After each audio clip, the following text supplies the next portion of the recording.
أي واحد فينا عنده في ماضيه خطأ أو حتى خطيئة.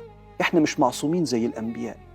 اطمئن، لو رجعت لربنا وتبت أنت ممكن ربنا يحطك في مقامات عالية في الدنيا حتى في قربك من ربنا سبحانه وتعالى. بلاش ماضيك اللي فيه أخطاء منك يبقى عامل مفعول العار، وإن ملكش مكانة عند ربنا لا دنيا ولا آخرة، وتبقى دايما عايش عشان ماضيك اللي مش كويس مستني اللي أقدار تنتقم منك. انت ممكن أقدارك يحصل فيها موقف ظاهره إنه أذى أو شر، ويكون ربنا سبحانه وتعالى في باطن الموقف ده مليان رحمة وبيغير مسارك. فاطمئن، لعل ربنا سبحانه وتعالى بيعمل معاك مواقف انت مش فاهمها، بيغير بيها مسارك للأرقى والأنقى والأحسن دنيا وآخرة.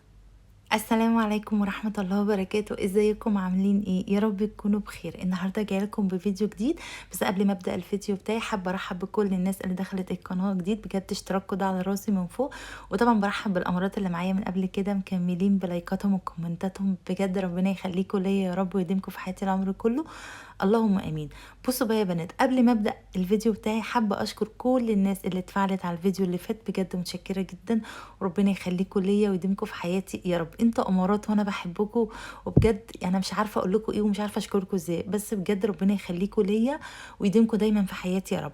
بصوا بقى نقول بسم الله ونبدا الفيديو بتاعنا. مبدئيا كده هنا كانت الساعه حوالي، بصوا هي كانت 10 أو 11، أنا مش متذكرة بالظبط، بس أنا في اليوم ده بصراحة كنت صاحية بدري وكنت نشيطة وكنت عايزة أصور وأرتب الدنيا وأنظم معاكم حاجات كتير جدا. فالنهاردة الفيديو حلو جدا كده، قمر زيك. عايزاكي بقى تتفاعلي عليه زي الفيديو اللي فات كده، وعايزة تحطي اللايك والكومنت بتاعك عشان الفيديو إن شاء الله يوصل لأكبر عدد ممكن من الناس، عشان برضو تستفيد منه، وأنا كمان تعبي حس كده إن تعبي وقناتي بتكبر بيكم ومعاكم. يلا نقول بسم الله ونبدأ الفيديو بتاعنا. بصوا بقى يا بنات، أول حاجة بس بدأت أعملها كده إن أنا فتحت البلكونات. انا من نوعيه الناس اللي بصوا اول ما اصحى من النوم اول حاجه ابدا اعملها حتى قبل ما اغسل وشي، والله يا بنات، ادخل كده على الريسبشن افتح البلكونات. انا ما اعرفش اقعد في مكان مقفول.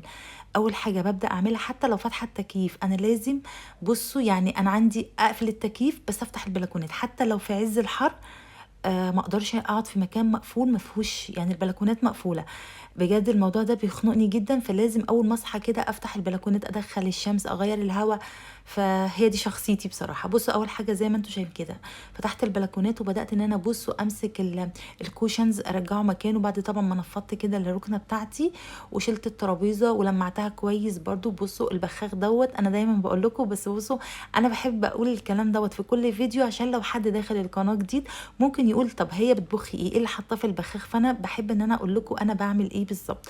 بصوا انا بحط في البخاخ ده، يعني بصوا في بخاخ ممكن احط فيه شويه كوروريكس على شويه ميه، ممكن احط داوني على ميه، ممكن احط شويه ديتول على ميه. يعني بصوا انا بحب ان انا احط اي حاجه من الحاجات ديت على شويه ميه في بخاخ وامشي. بصوا يعني انا بحب انوع يعني، مش بثبت على حاجه معينه لا.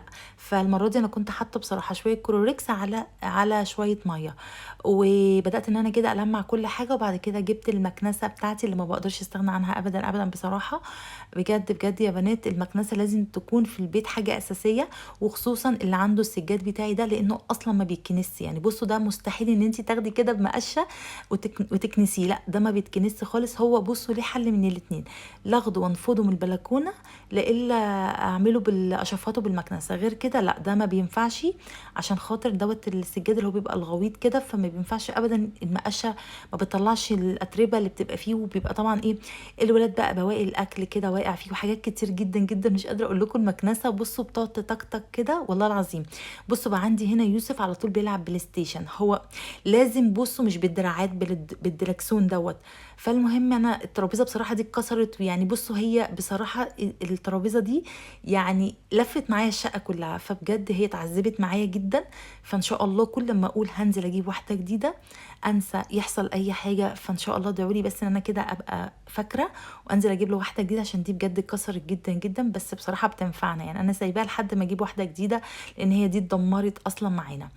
هو بيحط عليها كده الدركسون بتاع البلاي ستيشن ويقعد يلعب في الجزء ده. بصوا يعني الجزء ده بيبقى زحمه جدا بالليل، بقى تحسي كده ان انت مش عارفه لا تروحي ولا تيجي. فهو كل قعدتهم بالليل بقى يا بنات، فبصوا الريسبشن بيكون بجد بجد متبهدل جدا. فعايزه اقول لك ان بصوا يعني عايزه اقول لك على كذا حاجه تفضلي محافظه بيها على بيتك. اول حاجه لما بصحى كده بعملها، ببدا ان انا بصوا اول حاجه بعملها بعمل الريسبشن.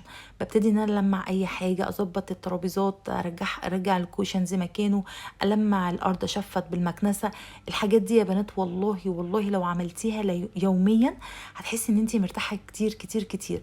اصل بصي انت لو سبتي يوم على يوم هتلاقي الدنيا معاكي اتبهدلت جدا، لكن لو كل يوم بداتي تعملي الحاجات دي صدقيني الحياه معاكي هتبقى تمام. هتحسي ان شقتك دايما نظيفه، دايما منظمه، حتى لو هي بتتبهدل بس البهدله اللي هي بتقدري تلميها. انت معانا بقصد ايه.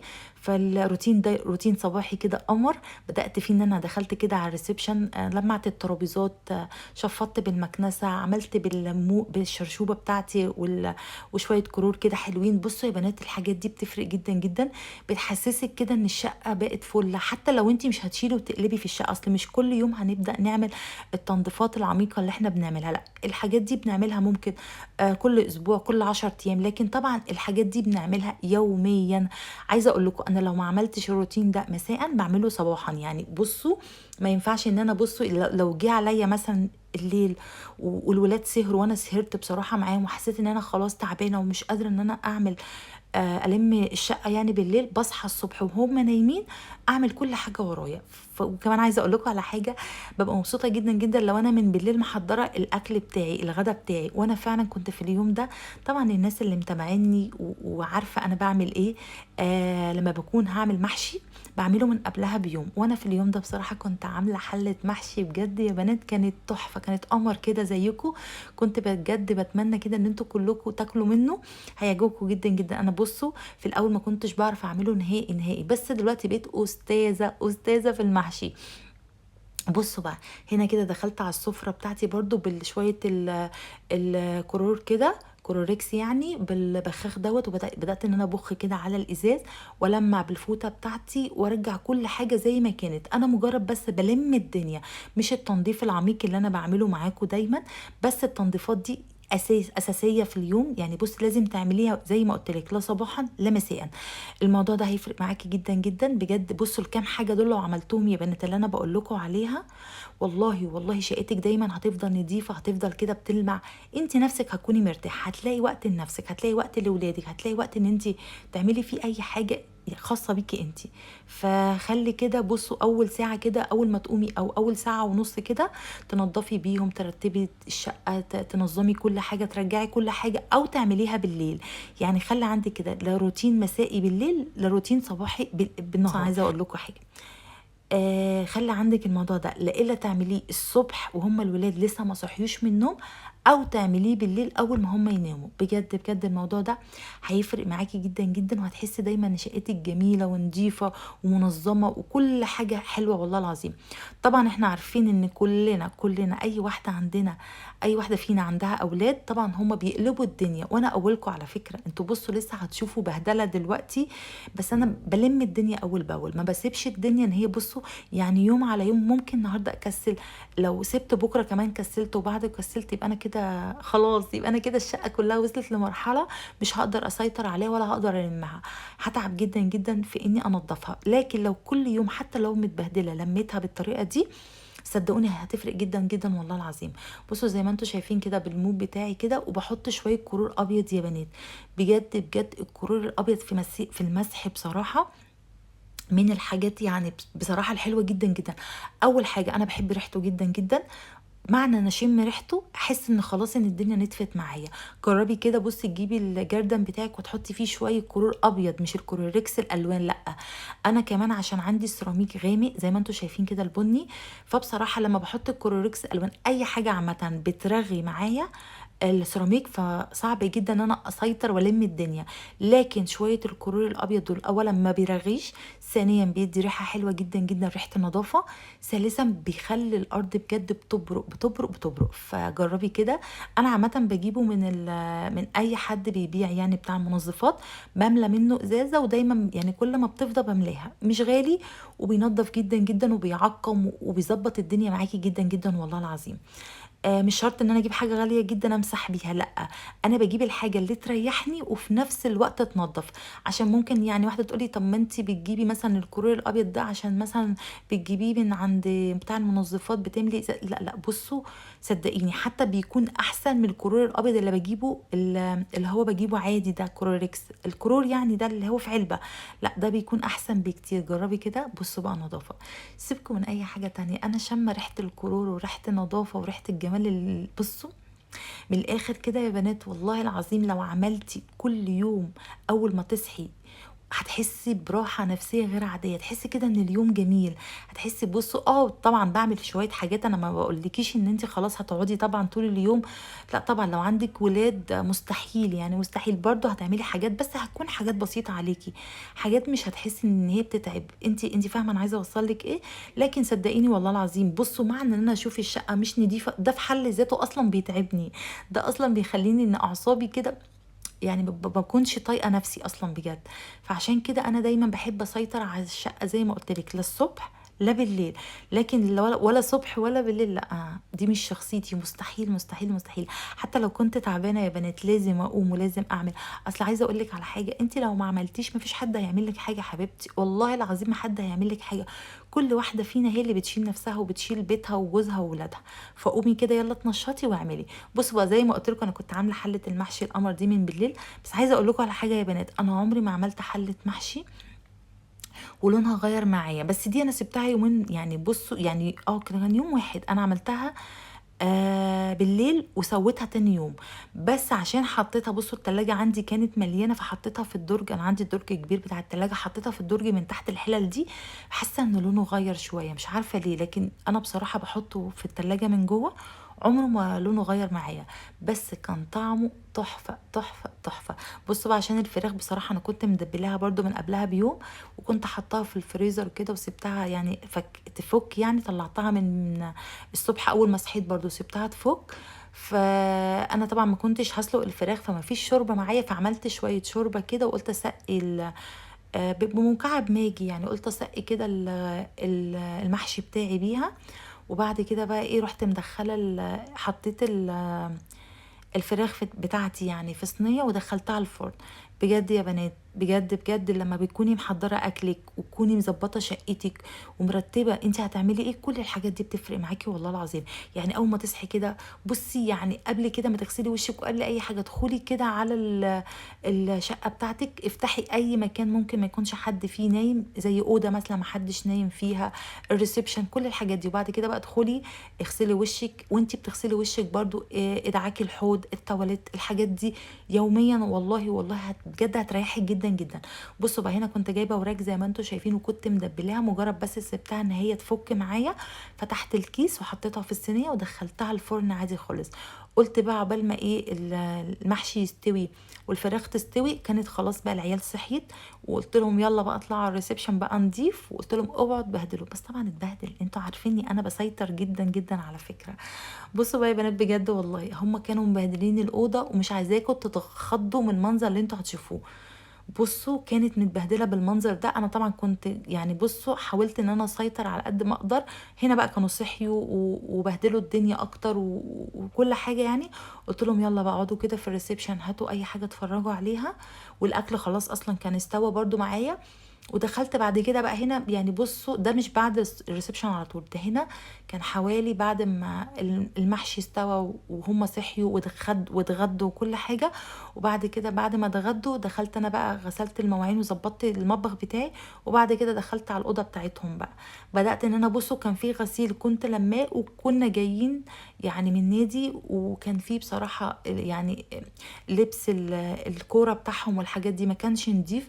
بدات ان انا بقى افضي الشنط واغسل، اشوف اللي عايز يتغسل يعني حطيته في الحمام، والحاجات اللي كانت نظيفه طبقتها وحطيتها في الدولاب، ويعني الحاجات اللي احنا بنعملها ديت. وبصراحه انا ما كانش في دماغي ان انا اغير ملايات، بس قلت لا يلا بقى نضفي كمان كده وغيري كمان الملايات بالمره. بصوا يا بنات، والله والله الحاجات دي ما بتاخدش من وقتنا يعني وقت طويل، بس بتدينا يعني نظافة جامدة جدا. لكن لو سيبنا يوم على يوم يوم على يوم هتلاقي الوقت كله عشان هتلاقي اليوم كله عدى عشان تنظفي المكان اللي انت سبتيه واهملتيه الفترة دي كلها. فحاولي ان انت يوميا يوميا تعملي الحاجات دي.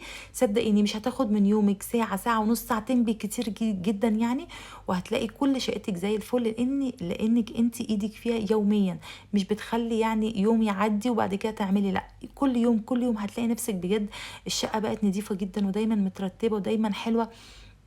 فاعملي كده دايما. انا دلوقتي بصراحه بقيت بعمل كده. مش هقولك ان بصوا ما بتتبهدلش، لا زي ما انتوا شايفين اصلا يعني ده بهدلة يوم واحد بس، فما بالك بقى ان اليوم ده هيجي يوم تاني عليه ويوم تالت، فلا. بصوا بصراحه لقيت اللحافه ما كانتش نظيفه، فبصراحه قلت اغسلها. دخلت كده على الحمام قلت اغسلها عقبال ما انضف الاوضه، بس الغساله عندي ما بتاخدش غير لحاف واحد بس، فحطيت واحد واستنيت لحد ما فصلت وحطيت اللحاف التاني. هما بيطلعوا يعني بصوا شبه ناشفين يعني، بس انا بحب احطهم كده برضو يتهووا في البلكونه. فقلت من هنا لحد بالليل يكونوا نشفوا ويتغطوا بيهم، او اطلع حتى البطاطين يعني اللي انا حطاها في الدولاب اللي هي بتاعت الاطفال. انا عندي بطاطين برضو صغيره كده، فهم بيضغطوا لان انا عندي التكييف بيسقع جدا جدا الاوضه، فبحب ان انا اغطيهم بالليل. بصوا بدات كده زي ما انتم شايفين، فرشت سرير وبدات ان انا الم السرير التاني برضو كده والم كل حاجه من عليه، اشوف النضيف برضو عشان ادخله الدولاب اطبقه واحطه في الدولاب، واللي ما كانش نضيف بقيت ارميه على الارض. وبعد كده لميت كل حاجه على الارض كده ورجعت كل حاجه مكانها.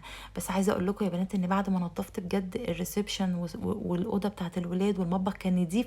هي بصراحه الحاجه بقى اللي ايه يعني انا كسلانه ان اعملها، بس ان شاء الله هعملها الفيديو الجاي، هي الاوضه بتاعتي. عايزه اقول لكم ان هي متبهدله جدا، وده ما بيحصلش اصلا، وانتوا عارفين ان دايما ايدي فيها ودايما بعملها وما بدخلش اصلا العيال فيها، بس الفتره دي بقى يدخلوها.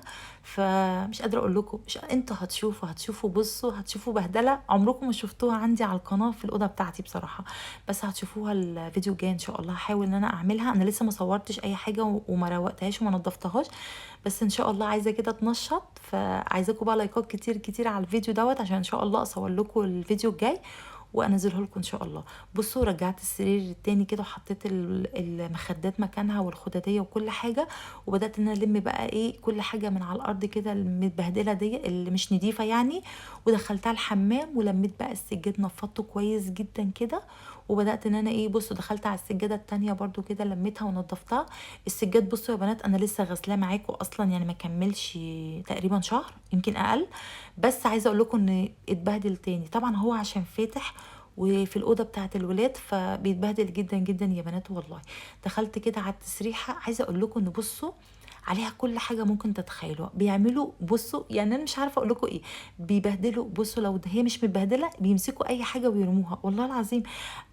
هو اكيد كل ولادنا كده، مش انا ولادي، انا ولادي اكيد مش حاجه شاذه يعني، فربنا يخليهم يا رب. بصوا والله العظيم دايما اقولها لنفسي مش مشكله يبهدلوا الدنيا ويعملوا اللي هم عايزينه، بس ربنا يخليهم لي يعني، ربنا يخليهم لي كل ام يا رب، ربنا كده يخلي لها اولادها. معلش هنتعب شويه بس كفايه ان هم في حضننا، كفايه ان هم معانا. بيتعبونا يعني بنشقى عشانهم، بس والله العظيم لو حسبتيها يعني هتعرفي ان مامتك وبرضو يعني عانت معاكي، يعني عانت معاكي وكانت بتعمل نفس اللي انت بتعمليه مع ولادك دلوقتي. فمعلش كله عند ربنا يا بنات والله العظيم ما بيروح يعني. انت النهارده كده بكره ان شاء الله هو بنتك برضو هتبقى فزي ما انت بتعملي معاها هي كمان هتعمل مع بنتها. فربنا يخلي ولادنا جميعا يا بنات ويعملوا اللي هم عايزينه. بصوا انا بنهار عليهم على فكره، مش معنى ان انا بقول لكم الكلام ده ان انا ما بزعقش، لا لا خالص، ده انا بزعق وبضرب وبعمل كل حاجه ممكن تتخيلوها والله العظيم. انا فعلا بيجي عليا وقت يا بنات خلاص ببقى مش قادره بقى، ببقى فعلا تعبانه. حرام عليكم ارحموني ارحموني، بس والله ما بيرحموا. بس الحمد لله الحمد لله ربنا برضو يخليهم لنا. بصوا هنا الدنيا نتفت وبقت قمر ازاي. جيت كده برضو بالمقشه. انا بصوا ما بحبش اعمل بالمكنسه عشان المكنسه بصراحه لما بعمل بيها هم بيبقوا رامين حاجات كبيره، فكذا مره كانت هتبوظ مني. فعلى قد ما بقدر بلم كده الدنيا، وممكن في الاخر اعمل بالمكنسه يعني.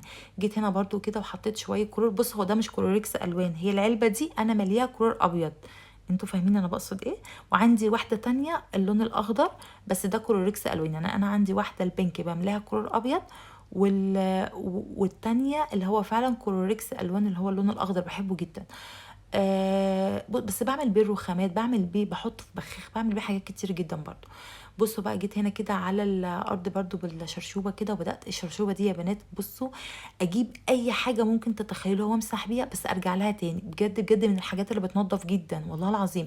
اللي هي بصوا اللي هي انا قلت كلمه بصوا كتير قوي صح، عشان بس ما حدش يعلق في الفيديو. انا بقول لكم انا قلتها كتير جدا، بس انا عايزه افهمكم حاجه. انا بتكلم معاكم بتكلم على طبيعتي، انا ما بحضرش ابدا اي كلام هقوله في الفيديو، فتلاقوني بقول اي حاجه بتطلع مني كده تلقائيا. فاللي قابلني كده اهلا وسهلا، واللي مش قابلني اعملي بلوك وبلاش تتفرجي على الفيديو بتاعي. هنا كنت خلصت بقى كده، وبدات ان أنا ارجع كل حاجه مكانها. ويا بنات على الراحه النفسيه اللي انا حاسه بيها، انا كنت مبسوطه جدا جدا. وعايزه اقول لكم ان انا مذنبه ولادي جوه. انا دلوقتي قاعده في الاوضه بتاعتي عشان احط الصوت على الفيديو، ومذنباهم في اوضتهم، فهم عايزين يطلعوا ويتنططوا ويعملوا. اقول لكم الساعه كام دلوقتي يا بنات؟ والله ما هتصدقوني، الساعه 5 يعني 5:15 تقريبا دلوقتي. انا قبل ما ابدا الفيديو كانت 5، دلوقتي تقريبا 5:15. فهم دلوقتي متذنبين جوه في الاوضه، وانا قايله لهم على الله اسمع صوت حد، عشان انا عايزه احط الصوت على الفيديو، عشان عايزه اخلي الفيديو يحمل، عشان اصحى الاقي يحمل، عشان عايزه انام. فايه انا عايزه الفيديو يخلص بسرعه لحسن صوتهم ابتدى يطلع، ومش عارفه اكمل الفيديو يا بنات شكلي ولا ايه. بصوا بقى، هنا بدات خلاص كده بعد ما خلصت السجاد وفرشت وعملت كل حاجه، بشفط بالمكنسه، لان بيبقى في حاجات برده كده في السجاد مش بتنضف معايا بصراحه لما بنضفه وكده، فقلت اعملها كده اشفطها بالمكنسه معاكم. وبصوا بقى النتيجه، ايه رايكم؟ بجد يا بنات عايزه كده رايكم في الفيديو. والله العظيم انا بحبكم جدا وبحب اساعدكم على قد ما اقدر. يعني انا لو بايدي حاجه اعملها لكم هعملها لكم على طول. انا الغرض من الفيديو ده عشان تتشجعي، وعشان تقومي تشوفي وراكي ايه. وعلى فكره انتوا كمان بتشجعوني ان انا اهتم ببيتي ونظافه بيتي وبحياتي، فبجد ربنا يخليكم ليا. فعشان كده عايزاكي بقى تحطي اللايك القمر، عشان انا اتشجع اكتر واكتر، وانتي كمان تتشجعي، كلنا نتشجع، والفيديو ده يوصل اكبر عدد ممكن من الامارات اللي بجد بنحب نشجعهم وبندعمهم. بصوا يا بنات، انا عايزه القناه دي تكبر، عايزاها تكبر كده وتتعرف، وربنا يا رب يخليكم ليا، وارجع اقول الحمد لله. طبعا انا راضيه باي حاجه ربنا يديها لي، انا مبسوطه. كفايه ان انتوا معايا، وكفايه ان انتوا بتشاركوني يومي وحياتي، وكفايه ان انا عرفتكم. وبجد في ناس كتير كتير فعلا محترمه منكم بيبعتوا لي دايما على الانستا، ودايما بسيب لينك بتاع الكومنت مثبت بتاع الانستا بتاعي، هسيبه لكم برده دلوقتي كومنت مثبت. ادخلوا عندي وتابعوني هناك وتواصلوا معايا، هتلاقوني متاحه 24 ساعه. بصوا بقى، هنا كنت خلاص خلصت وكنت فصلت، وكنا بقى اتغدينا زي ما قلت لكم، نظفت المطبخ والريسبشن. هنا خلاص كان تقريبا بالليل، يعني قلت بقى كده اعمل لي ايه، فنجان قهوه حلو كده. مش عارفه، كانت نفسي راحه كده ان انا اشرب فنجان قهوه، فعملته. عايزه اقول لكم ان المكنه دي حلوه جدا جدا فعلا للقهوه. يعني الكنكه دي بجد يا بنات حلوه جدا، بتعمل وش حلو فعلا. بس انت لو عملتي مظبوط، في ناس بتقول لا ما بتطلعش القهوه بوش وبتطلعها صيصه. عايزه اقول لك بقى، عشان تبقي ذكيه وتعمليها حلوه جدا، اعملي زي ما انا هقول لك دلوقتي. ما تخليهاش تغلي منك، يا دوبك اول ما تلاقيها تعمل فرائع ايه، اول ما تلاقيها تعمل رغاوي كده من الجنب، اطفي عليها على طول. يبقى كده القهوه بتاعتك هتطلع بوش تحفه. بصوا انا ما بديهاش الفرصه ان هي تغلي مني عشان ما تفورش، لا، اول ما تبدا كده ان هي هتفور من الجنب بطفي عليها على طول. بصوا بقى فنجان القهوه، بصوا الوش يا بنات. يلا بقى عشان الفيديو خلاص قرب يخلص، بحبكم جدا جدا، وعايزه لايكات كتير كتير على الفيديو ده. واستنوا ان شاء الله الفيديو الجاي، بس يشجعوني كده باللايكات عشان انزل لكم فيديو ان شاء الله جاي في الاوضه بتاعتي. بحبكم جدا جدا، والسلام عليكم ورحمه الله وبركاته.